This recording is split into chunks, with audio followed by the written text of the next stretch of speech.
Everything I've showed you today is all public information. You can have the public ballot images, which we provide in our press release, and we also have the audit results that are on the Secretary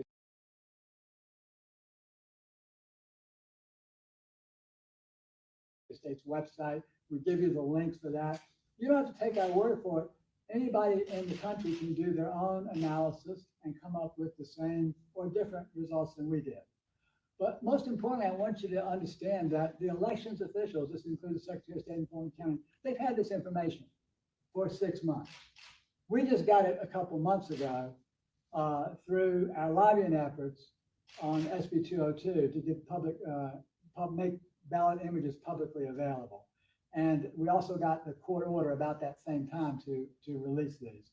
So, but everything is, I'm telling you today, is public. Not one thing is specific to our case in terms of evidence, because we haven't even gotten to discovery yet. So I encourage you to check us out and really appreciate y'all being here. And David, I think, has some additional things that he would like to say. And we're going to need to take a quick stop break at 11 o'clock, I think. And then we'll come back and we will be here to answer all of your questions. So what time do we have right now? 10:57.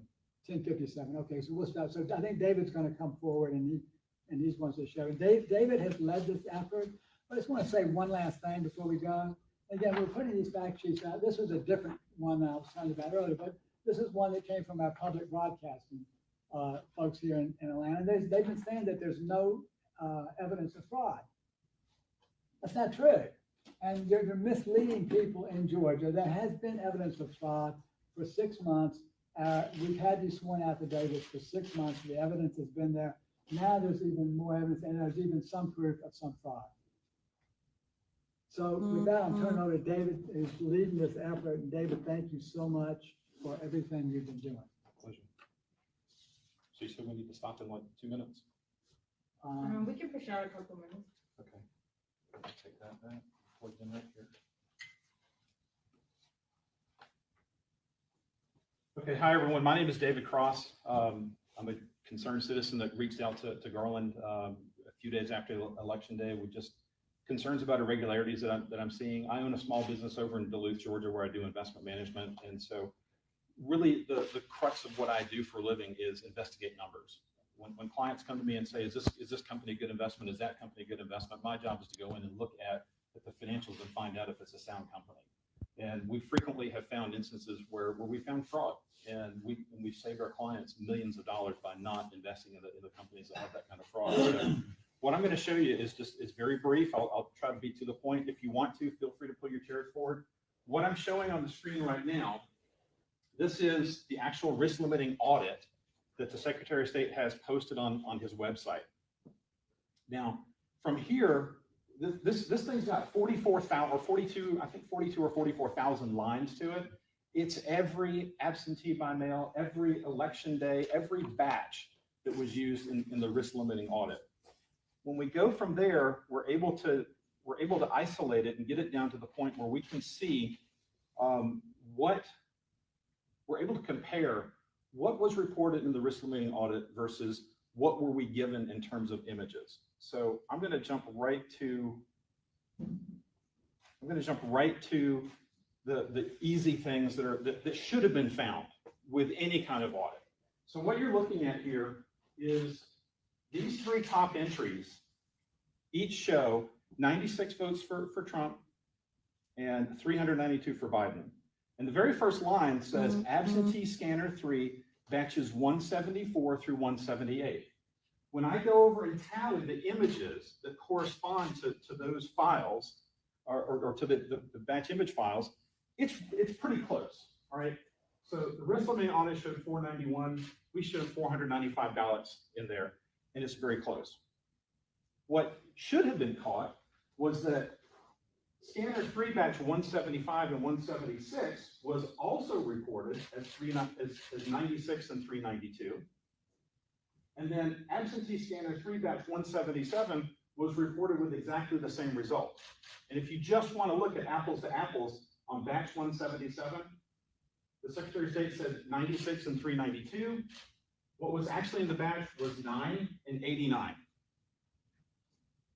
That's easy stuff to find.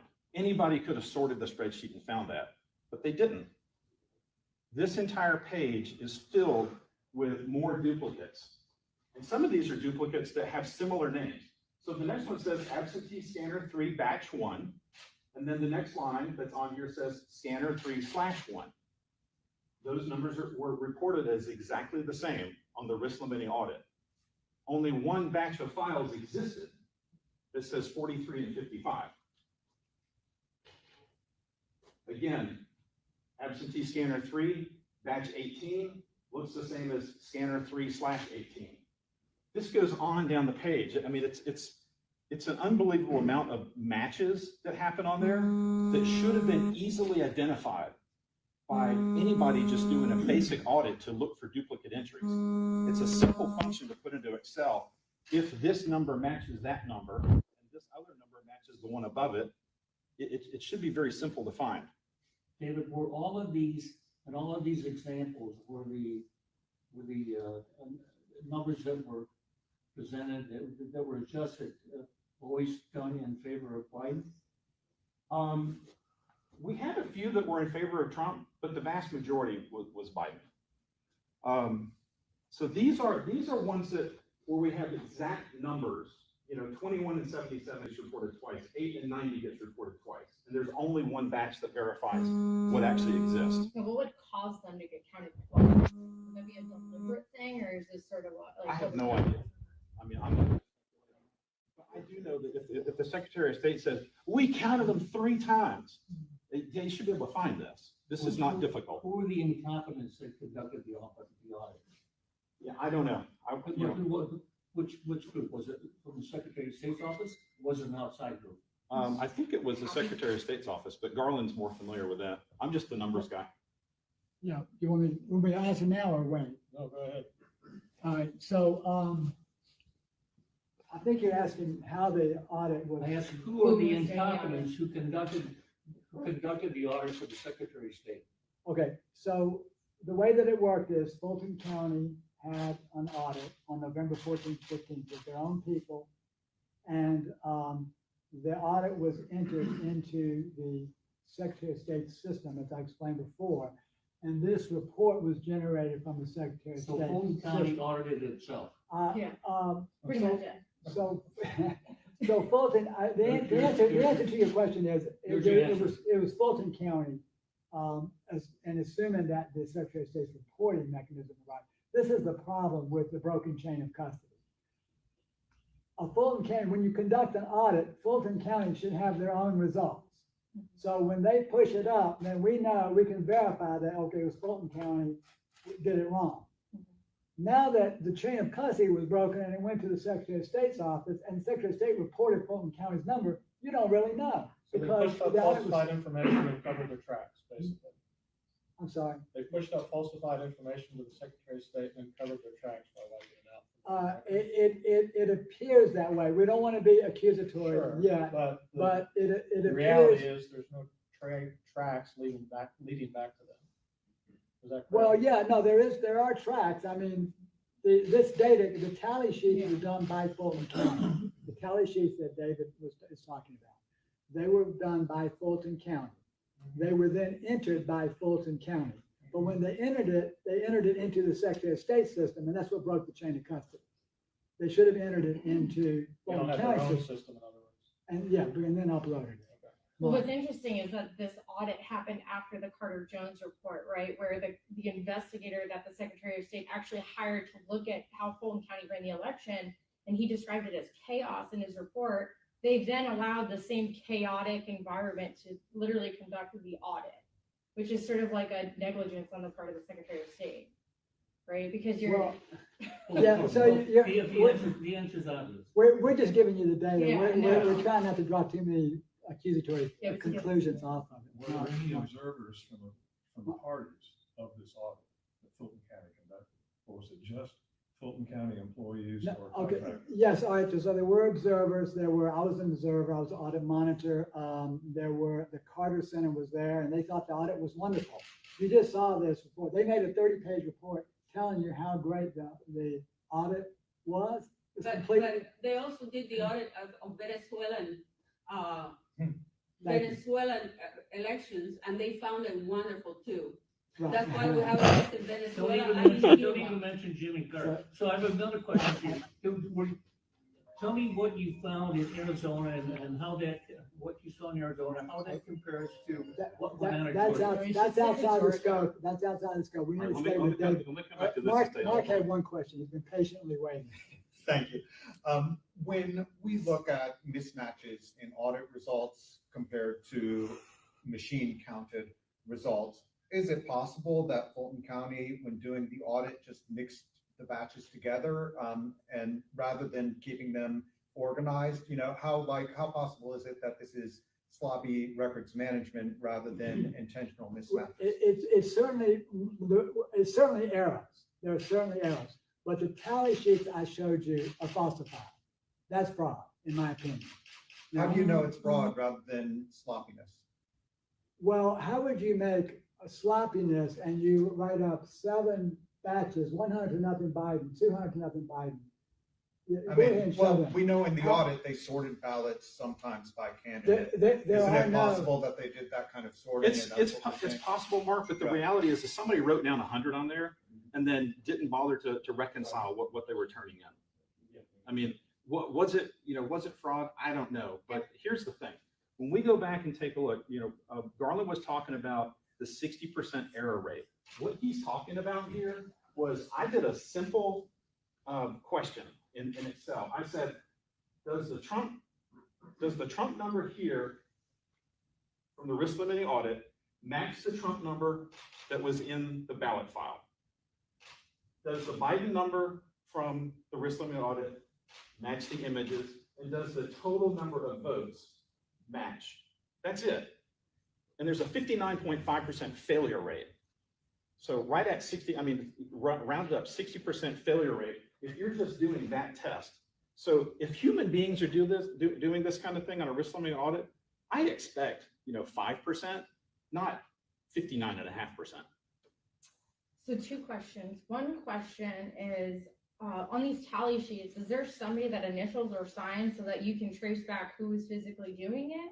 There is, but it's been redacted, so we don't know. So the Secretary of State would have access to Yes, that then? yes, they Okay, and then second question and the is, county. okay, and second question is with these duplicate batches, are there more than one sheet that just reflects the same number? Do you So know what I more mean? than one sheet? No, we haven't found more than one tally sheet. So there's just extra votes somehow being counted, but no tally sheet to, Actually, I stand corrected. Well, I remember finding a couple of tally sheets that for the same batch? for the same Like batch. multiple tally sheets for the same batch? 2 at most is what I found. Okay. But the problem is that the tally sheets were given us to us in 4 files Mhm. that had 3,000 things jumbled in there. There was no order. It was all chaos. So you literally had to hunt and peck through this thing. I've spent hundreds of hours trying to figure this thing And out. now is the numbers enough? Like, do you know, like, when you calculate all the numbers of the errors, is there a big enough difference to where the election could have went the other way? I don't know. You don't know. All right, so here's the thing.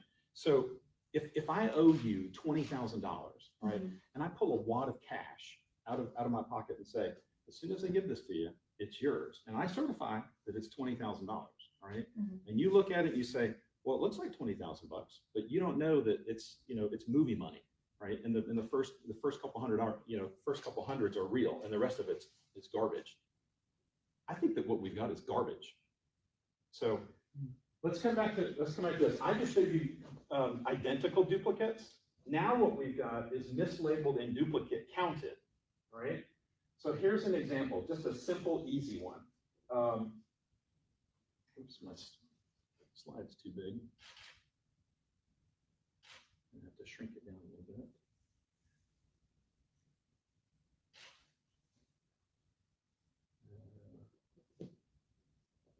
Just have to do this.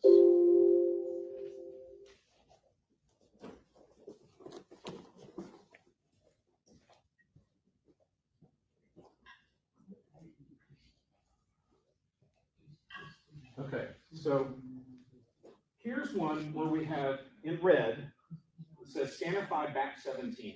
It says 17 for Trump, 17 for, 7 for Trump, 17 for Biden, right? And what we found out was that this batch above has got number 17 in it because it says 15 through 20, 21, and 22. I'll widen this up a little bit so maybe you can see more. Another one of these down here, absentee scanner 5 back 67, 2 for Trump, 94 for Biden. What was actually in there was 18 and 77, and it was part of this group of 55, number 67, number 71, and number 75. It was already reported as 74 and 217. The numbers we came up with was 97 and 277. This thing is a mess. Can you even trust the 97 and the 277 originally reported? Over here, as far as the ballot images go, I mean, I have to because those are the ballot images that were given to me. Unless I find that there are duplicates. So this is just about the counting of the ballots. This is not about the integrity of the ballots themselves. Not yet. We'll get to that in just a minute. Here's another one where you have similar naming nomenclature. Scanner 1/97 is the same as scanner 1-97. They both got counted for the risk limiting audit. Only one of them is correct, and the correct numbers were 41 and 55, not 43 and 45. You mean the originally reported numbers, not necessarily. This is the ballot images. This is the risk limiting audit. I don't know what the originally reported numbers were, but some of our critics will sometimes say, that, well, the numbers were so close, how could it be off? And the reality is I don't know, but I can tell you that the election night numbers, very close to the recount, very close to the risk limiting audit numbers. So there has to be something that's going on. Let's see, we'll go a little further down here. Right. On that point, I mean, go. Can I? Sure. Yeah, I mean, since the numbers are close in the aggregate, I think some people would say that lends credence to the idea that the audit was close to the actual official results. Why is that not true?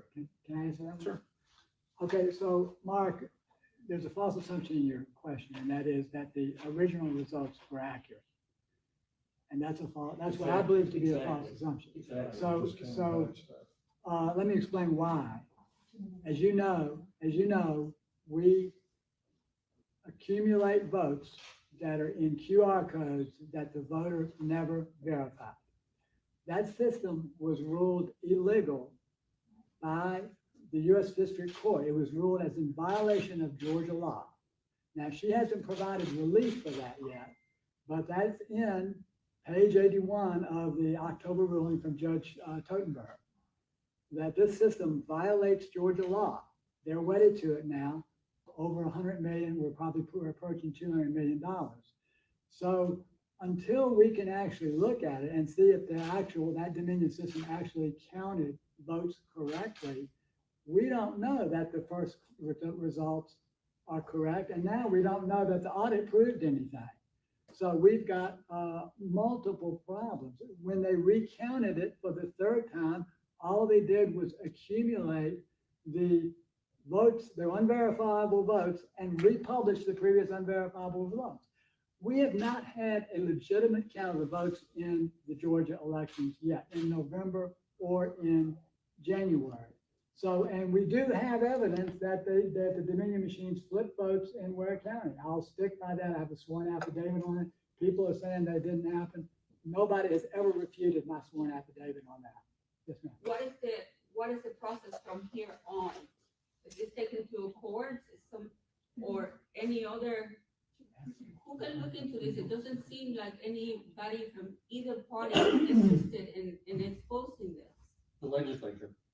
The legislature's got to have the guts to stand up and say, you know what, we've got to do this, right? But it looks like the people in the legislature are very quiet about this.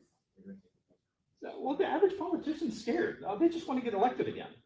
They don't want to upset the vote. So they're just trying to get reelected. Let me show you some more because it gets worse, right? we looked at the number of times that in the risk limiting audit that Trump got more than 94% of the vote, which is statistically improbable, right? It happened 4 times. When we look at the number of times that Biden got over 94% of the vote, it happened 200 times, 210 times to be exact. Not statistically probable.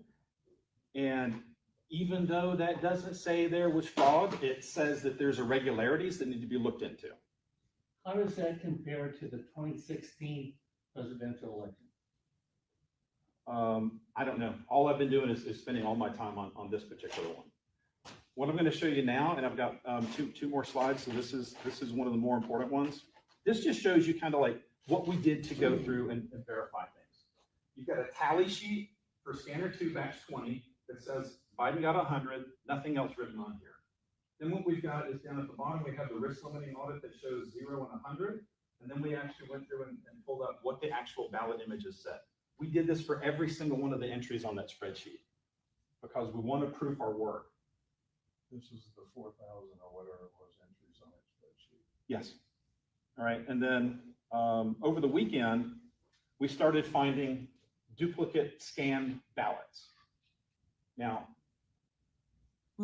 Gabriel Sterling on June 18th on Twitter says, it's not possible, it didn't happen, and he's tired of answering the questions about it. What I'm going to show you here is 2 ballots side by side. One of them is marked for Jason Shaw, and it's got a little squiggle mark next to it. You can see it's got the identical mark on the second one, and the ballot image is stored up here on the top left. So this one over here is scanner 5162, that's scanner number 3, batch number 235, image number 19. And that matches 234, image 59. So you have the same ballot counted twice in the images and counted in the audit. How that's possible, I don't know. But what it says is that we need a full-blown audit, because you need to remember what we're finding here is a tiny little bit of information inside of the absentee by mail ballots, which is only a fraction of all of Fulton County, and Fulton County is a part of Georgia. So we're zeroing in on a tiny, tiny microcosm, and this is what we're finding. I would imagine if we're finding this in Fulton County, we're probably going to find it throughout the state. And the question is, why did it happen? Why did the Secretary of State indebt Georgians to $208 million for a system that can't even count dollar bills the way that your bank can count dollar bills? I mean, if you go to your bank and you hand them $2,000 in hundreds, the teller's going to put it through a machine that's going to count it exactly, and it's going to spit out counterfeits. And that machine costs $300. And we spent $208 million on this. That concludes my remarks. Thank you. So those are 2 separate ballots right there, ballot images rather? Yep, if you want to, you can get up closer, or I'll send it to you. It's 5162 is the batch number. Batch 234, image 59. 5162, batch 235, the very next one sequentially, which it should have been caught, image number 19. And were there like several that seemed copied? Or The whole batch. the whole batch looked exactly like these 2? Here's the next one. So how were the marks made on the ballot? Was it made with a? It was a mail-in, so somebody just, they filled in the. So it's handed in. Yeah. So here's one of the next ones. All right, so same batch, number 234, image number 2, and 235, image number 61. Republican, Republican, Republican, Republican, all the way down to the point where this little spot up in Fannie Willis matches this one over here. There's no question that ballot was counted twice.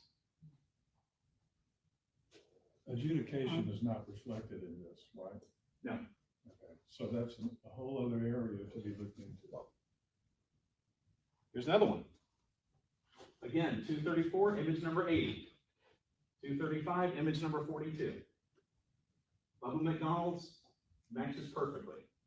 Karen Handel, Matches perfectly. The entire batch does this. Were there multiple batches like that? There's another batch that is going to be on, that'll be featured on Tucker Carlson tomorrow night. Here's another. 234, image 64, 235, image 26. Top of the Robert Bryant. of the duplicates that you found, so far, all that you've shown us except one is for it's from a Democrat, so one for Republican, not the previous ballot you showed. How does that compare into what you found overall in the duplicates?